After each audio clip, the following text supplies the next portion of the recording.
Bienvenidos. Hoy vamos a meternos de lleno en una figura muy interesante del cristianismo primitivo, San Ponciano. Fue el 18º papa. Tenemos aquí un material que se enfoca en su vida, su papado y, bueno, el impacto que tuvo. Sí, y nos vamos a situar en un momento bastante movido del Imperio Romano, a principios del siglo III. Eso es, entre los años 230 y 235 más o menos, en Roma. El texto que manejamos pues nos cuenta una transición clave. Se pasa del emperador Alejandro Severo, que bueno, parecía tolerar a los cristianos, Hasta cierto punto, sí. a Maximino Traceo, que desata una persecución.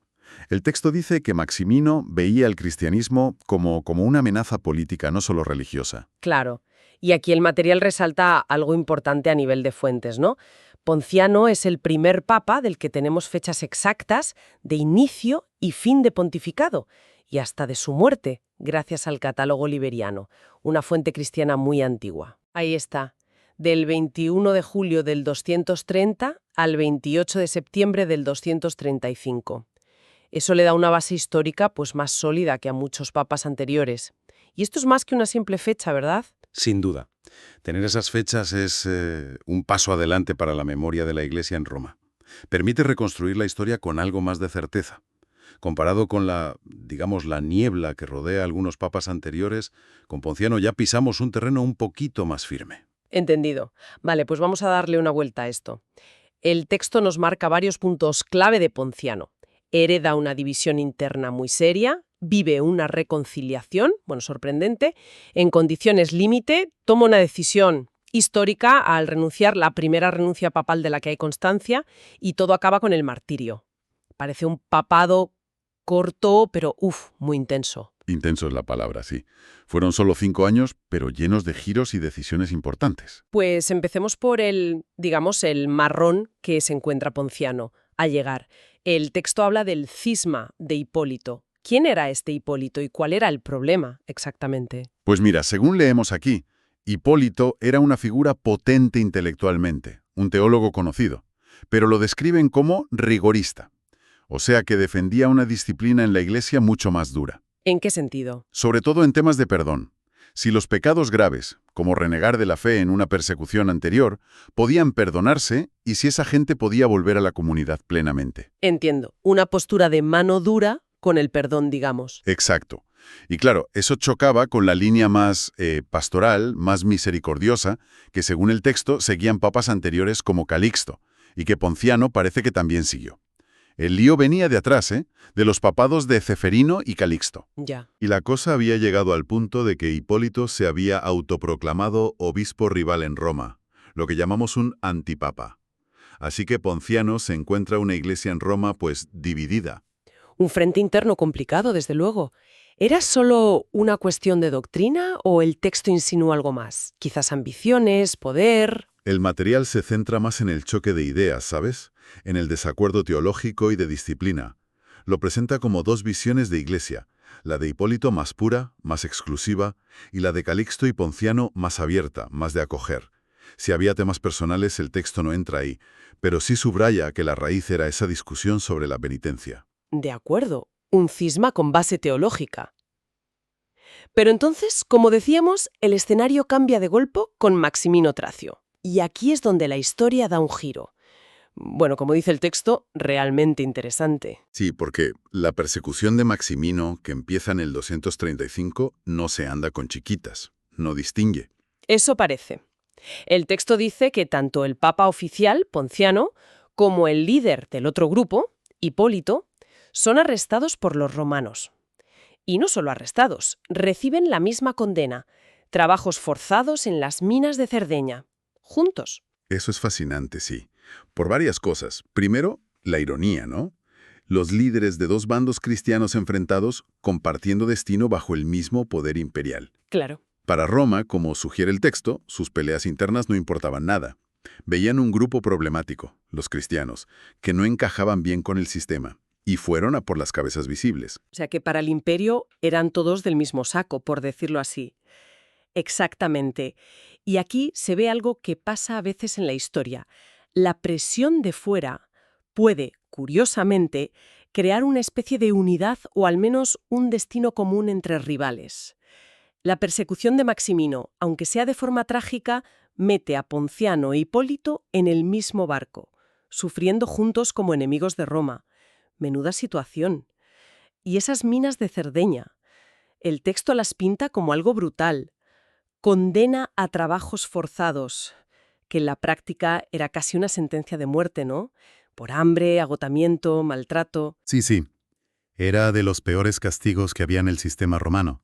A menudo para delitos graves o para grupos que consideraban peligrosos. Mandaban a la gente allí a morir trabajando, básicamente. Y en ese infierno Ponciano toma una decisión que el texto califica de histórica, sin precedentes. En el mismo año 235, renuncia al papado.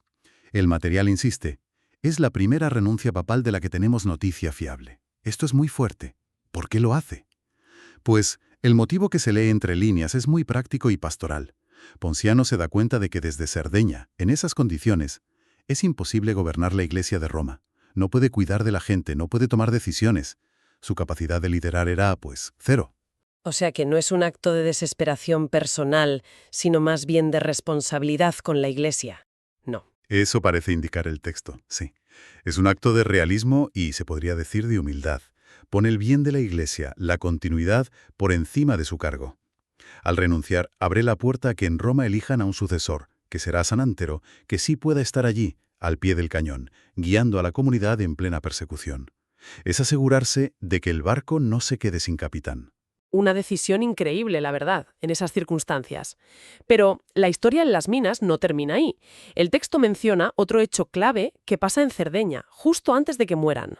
Sí, se habla de la reconciliación entre Ponciano e Hipólito. El texto usa una palabra un poco técnica. Dice que fue un momento profundamente apologético. O sea, como de pedirse perdón, de reconocer errores pasados, ¿no?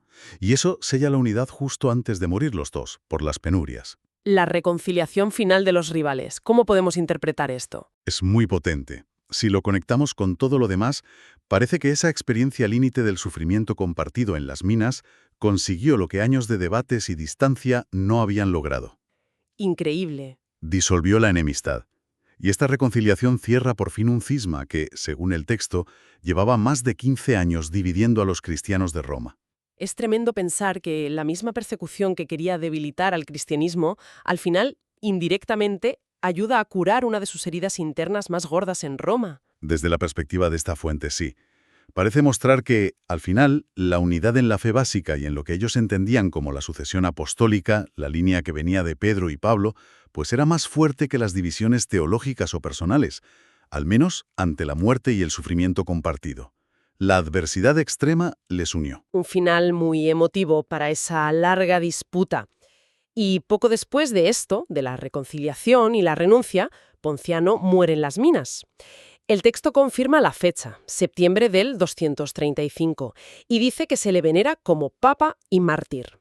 Sí, las fuentes posteriores lo recogen así, murió por los malos tratos y las condiciones de vida allí, claro.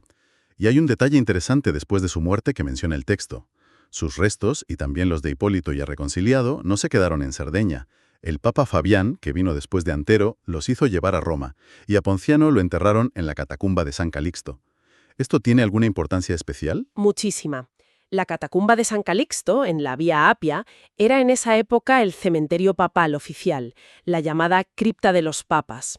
Allí estaban enterrados muchos obispos de Roma anteriores y mártires importantes. Enterrar allí a Ponciano tenía un valor simbólico enorme. ¿En qué sentido? Pues, primero, confirmaba su legitimidad como papa después de muerto, a ojos de la comunidad de Roma. Segundo, honraba su sacrificio como mártir, poniéndolo en el Salón de la Fama de los Héroes de la Fe de Roma. Ya. Y tercero, lo conectaba físicamente con esa memoria colectiva y esa tradición de continuidad que la Iglesia de Roma estaba construyendo en gran parte a través del culto a sus obispos y mártires. Era como decir, este es uno de los nuestros, legítimo y fiel hasta el final, ¿entendido? Como cerrar el círculo, ¿no? Reafirmando su sitio en la historia oficial de la Iglesia romana. El material que tenemos resume bien el legado de Ponciano, lo deja en 3 puntos clave. Sí, los enumera muy claramente. Primero, la histórica primera renuncia papal documentada, que se interpreta como un gesto de humildad y responsabilidad. Segundo, la reconciliación con Hipólito, que acaba con un cisma largo y muestra esa búsqueda de unidad. Y tercero, su testimonio como mártir, la fidelidad hasta la muerte en plena persecución. Y el texto, al final, hace una reflexión que creo que es interesante. Sugiere que la figura de Ponciano nos enseña algo sobre cómo se entendía el papado en esa época, al menos desde la perspectiva de esta fuente. Que no era solo gobernar y administrar. ¿A qué se refiere?